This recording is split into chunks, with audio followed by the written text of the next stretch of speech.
And it in this prophet Jamila, director Nessa, Akumene Soka, Kaide Mumana, the Lupa, Madame Teaching Yetaro, but from a better state post of a dado, Penyon Boitinaro, not a demonani, this is the Ribo, I mean, no Sinapuri Castro, Puya, Munufenekuru, one now. Mukadie fast poropo, say story power. No sinakuri castro poya. Munofene kuru wanina. Mukadie fast poropo, bana story po, simbari chipo. Shanda iwe say simabasa, parishinu penyu chinja makasa. Kaona mkanakara wa ushandisa, kazambire mshananguga unotambisa.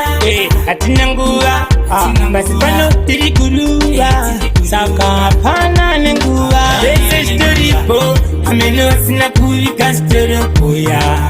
Munofene kuru wanina.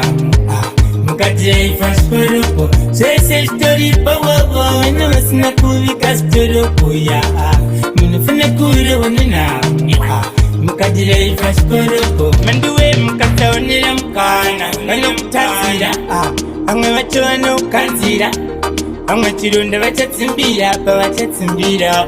Tonga kusina kutsimbikana, manduwe muyusa baikana. Masanumereirana, yatikadopeyana. Akomene soka, shese storibo, amene wasina kuri castro poya.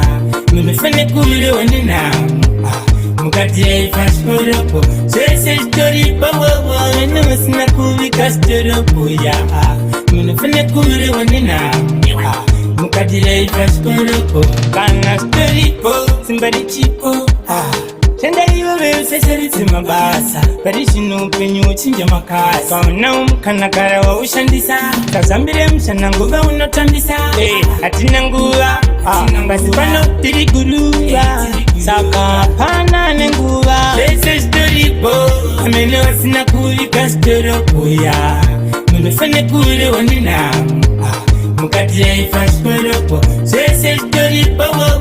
No sinakuri castro poya. Munofene kuru wanina. Mukadie fast poropo, manduwe mukataonira mukana. Nano mutazira, kamwe wachona ukanzira. Kamwe chironda vachatsimbira pavachatsimbira. Tonga usina kutsimbikana, manduwe muyusa baikana. Masanumereirana, yatikadopeyana. Akomene soka.